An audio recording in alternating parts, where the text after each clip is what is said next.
Hai, aku Duta. Aku Naila. Aku Mariska. Aku Sabita Alfarika. Aku Cinta. Aku Rahma.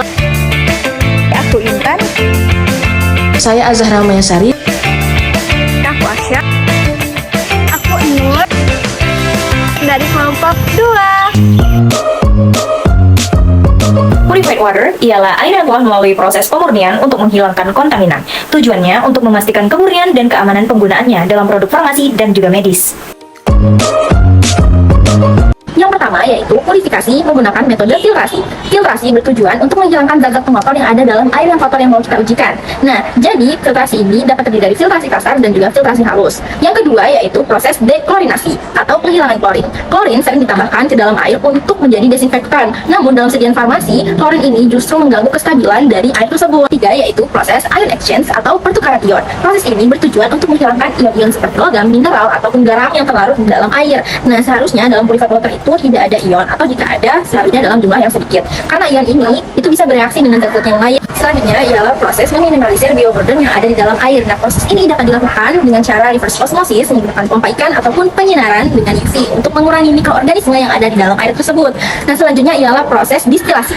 Distilasi merupakan proses pemisahan suatu zat berdasarkan perbedaan titik didihnya. Nah, hasil dari distilasi ini berupa uap air yang wujudnya itu gas. Nah, selanjutnya akan dilakukan kondensasi, yaitu perubahan zat dari bentuk gas menjadi bentuk air. Jadi, uap-uap air tersebut akan dibuat menjadi cairan kembali yang sudah berupa air murni. Alat dan bahan yang dibutuhkan ada selang, kompor, pipa tembaga, botol bekas, pompa ikan, kaleng bekas, kerikil, ijuk, zeolit, silika, karbon aktif, kapas, kasa, resin anion, dan resin kation. Untuk tata cara pembuatan rak kayu yang pertama dilakukan adalah siapkan papan kayu 3 buah untuk bagian yang pendek dan 2 buah papan kayu untuk bagian yang panjang. Lalu disatukan papan pendek dan panjang tersebut menggunakan bor ataupun palu. Nah, apabila pada bagian tertentu digunakan menggunakan lem. Berikut adalah hasil dari rak yang telah kami buat.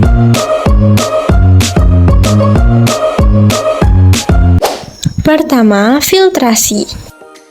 Komponen penyusun bagian filtrasi terdiri dari batu kerikil, ijuk, batu zeolit, pasir silika, dan karbon aktif.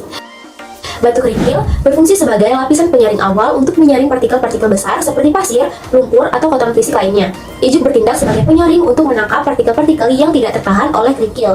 Batu zeolit berperan dalam menyerap zat kimia seperti logam berat, amonia, atau senyawa organik, sehingga meningkatkan kejernihan dan kualitas air yang dihasilkan.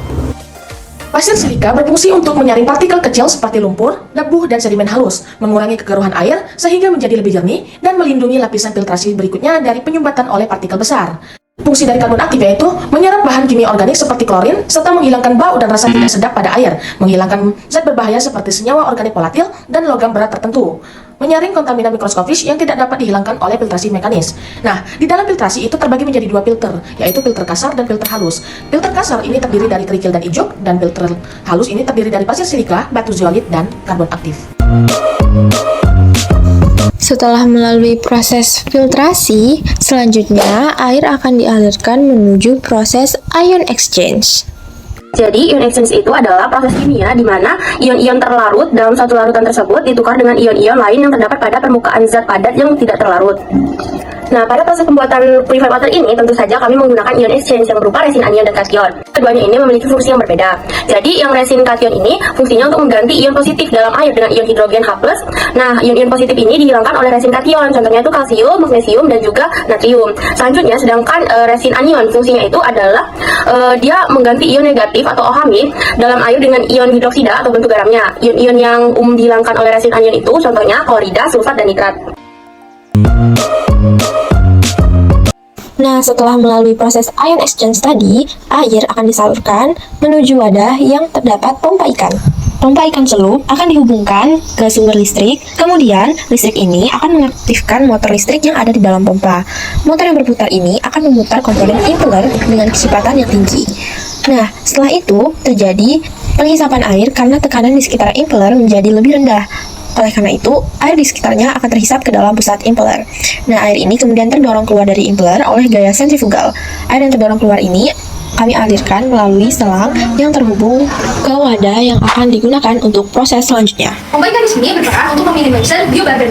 Air yang terus bergerak mencegah mikroorganisme untuk berkembang secara berlebihan. Selanjutnya ialah proses distilasi.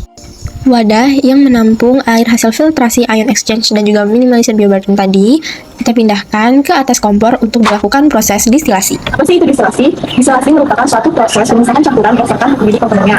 Campuran ini dipanaskan hingga salah satu komponen yang menguap, lalu didinginkan di kondensor sehingga kembali tetap cair. Hasil distilasi ini merupakan suatu campuran murni.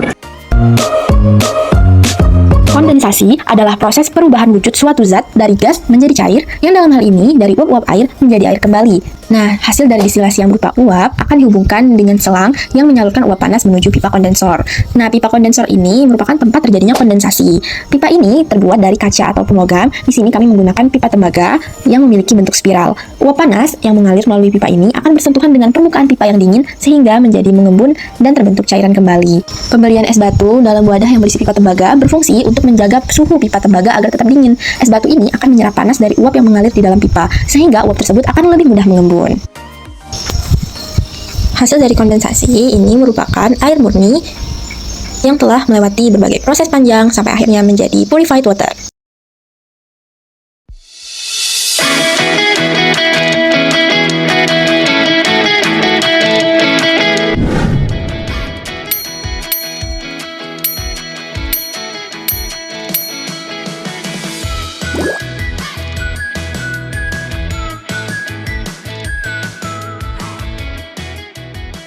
Oke, baiklah, di sini saya akan menjelaskan mengenai uji pH. Nah, uji pH dilakukan untuk mengetahui tingkat keasaman dari suatu cairan, di mana uji pH menggunakan pH meter.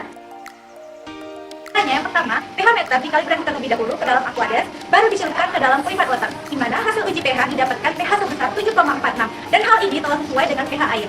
Nah, baiklah, jadi uji TDS atau uji total disolved solid adalah suatu uji yang dilakukan untuk mengetahui jumlah partikel padat yang terlarut di dalam suatu cairan, yang dimana uji ini menggunakan TDS dan juga ecmeter, yang dimana yang pertama alat tersebut dikalibrasi terlebih dahulu ke dalam aqueous, lalu baru dicelupkan ke dalam hasil uji purified water kami, yang dimana didapatkan hasil uji sebesar 0,023. Nah, aku di sini akan menjelaskan mengenai uji mikroba pada purified water.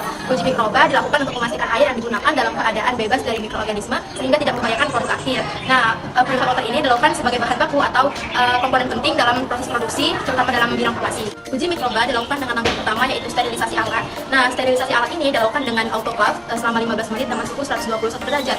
Sembari menunggu sterilisasi alat, kita terlebih dahulu membuat media dari kaldu dan agar. Nah, setelah pembuatan media dan kaldu dan setelah alat sudah disterilisasi, maka kita lanjut ke langkah ketiga yaitu penuangan media ke cawan Petri. Nah, jika media sudah set pada cawan Petri, kita lakukan inokulasi dari air hasil purified water tadi ke dalam media agar, lalu diinkubasi selama 1 hari dengan suhu 37 derajat Celcius.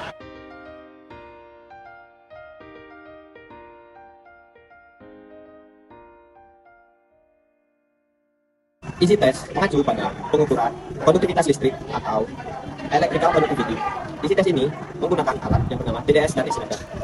Isi berarti kemampuan air untuk menghantarkan listrik. Hal ini berkaitan dengan jumlah ion atau zat terlarut yang berada di dalam air. Nilai isi yang rendah berarti tingkat kemurnian yang tinggi, di mana terdapat sedikit jumlah ion atau zat terlarut yang terkandung di dalam air. Untuk kisaran nilai isi pada purified water itu berkisar antara 1 sampai 50 mikrosiemens per cm.